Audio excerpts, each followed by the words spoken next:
In the Torah portion of Chayei, which means the life of Sarah, we actually begin with the passing of Sarah.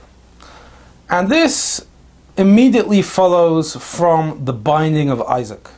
Our sages taught that when Sarah found out that her husband had taken their only son and put him up on an altar and had almost sacrificed him, she died from shock.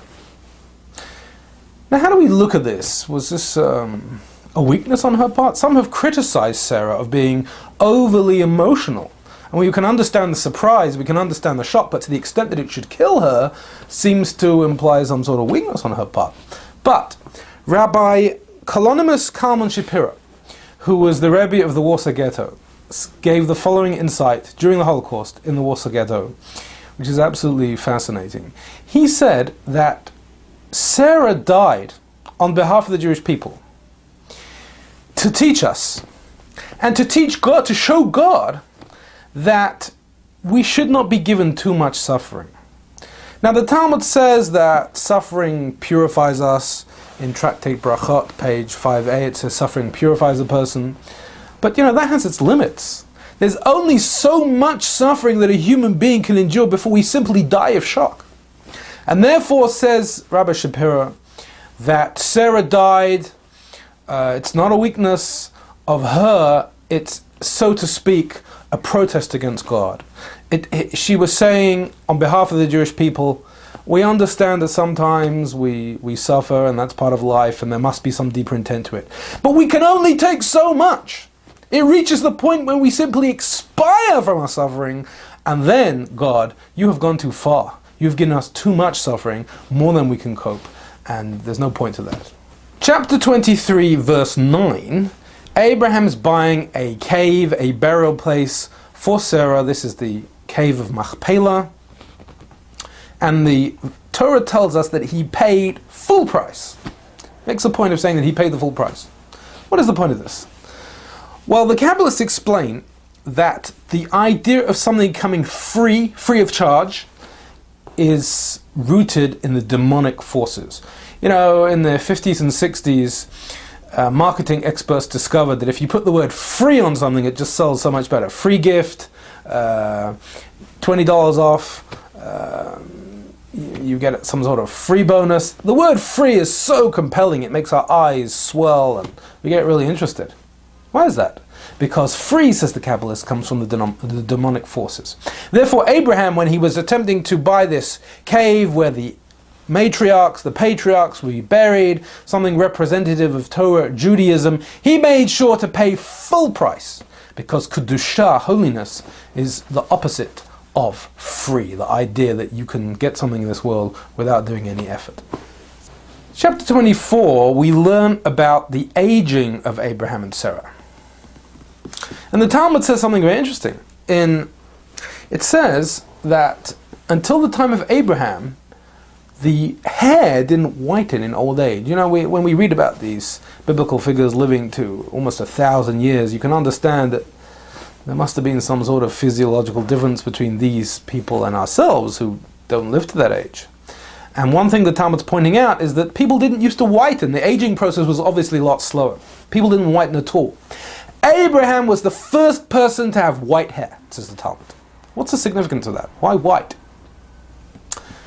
So, the Tzemach Tzedek, who was Rabbi Menachem Mendel of Lubavitch, explained that white represents transcendence. It represents abstractness. What was the major achievement of Abraham? He was the triumphant campaigner of monotheism. He said there's only one God. It all boils down to a singular abstractness. There is no duality in this world. It is all clear, fresh, and one. And the color which is most representative of that is white. The pureness of white, the simplicity of white, is the idea of monotheism. So Abraham just didn't practice monotheism. He didn't just preach it. He actually lived with it to the point that his body represented and demonstrated his beliefs even in the color of his hair. Now in chapter 24 we read this long protracted story about the finding of a marriage partner for Isaac, how Rebecca was found, through the medium of Eliezer, Abraham's loyal servant. And whenever I read this story, the question always recurs, what is the point of it? Why do we have to read so much excruciating detail? I mean, the lives of the matriarchs and patriarchs, whilst they fill chapters of Genesis, many parts of their life simply are skipped over. I mean, in last week's Torah portion, a couple of weeks ago in Lech Lecha, we only meet Abraham when he's 75 years old. His entire life of triumphing monotheism is missed out. So a lot of things are missed out. And yet when it comes to this, the marriage of Isaac and Rebekah, chapters and verses upon verses are recorded. The story is actually repeated. The whole thing's repeated. So obviously there is a tremendous importance to the story. Why is that? The reason is, one of the possible reasons, suggestions that's been given by the great teachers, is that this story represents the essence of the Torah itself. What is the idea of Torah? Judaism is not a religion that preaches a lot of self-abnegation, of fasting, of the need to depart from this world in order to connect with God and become holy. To the contrary, Judaism is all about, oh, it's Rosh Hashanah, let's have a meal. Oh, it's Sukkot, let's have another meal. It's all about feasting, all the rituals are very physical. The idea of Judaism is to sanctify this world, not to depart from it, not to spend your whole life dreaming of the afterlife, but as you're living as an upright person in this world, to make it holy, to make it good, to sanctify it. It's about this world. And therefore, the marriage of Isaac and Rebekah was that theme in essence. Isaac came from lofty stock. He was the child of Abraham and Sarah, the first matriarch, first patriarch, the founders of Judaism. Rebekah came from a family of idol worshippers. Laban was actually, according to the Kabbalists, the embodiment of the primordial serpent. Her home was ridden with Sitra Achra, with the demonic forces. And yet we have a marriage between the two, because that is what the Torah is all about. It's a marriage between the heavenly and the earthly. Not, God forbid, that there was anything wrong with Rebekah.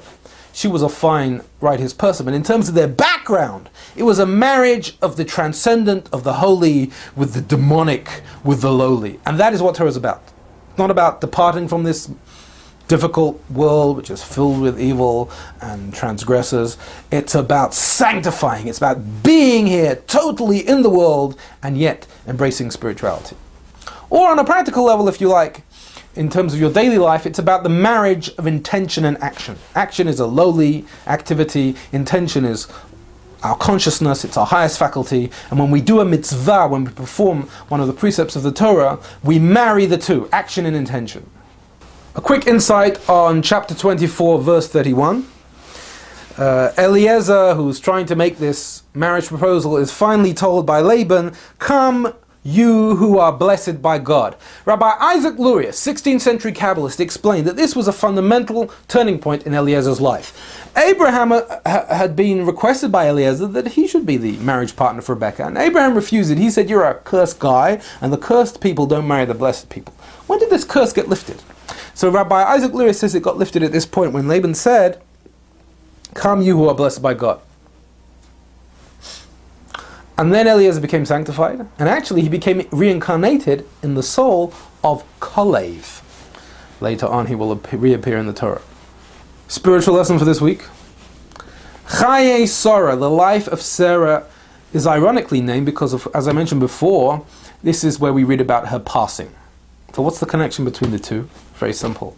That the only time you find out about the worth of your life, whether you were truly alive and contributed to this world, is after you pass away, whether any achievements of yours are immortalized. If everything you did in life just becomes irrelevant, then after you die, then obviously when you were alive you weren't that effective.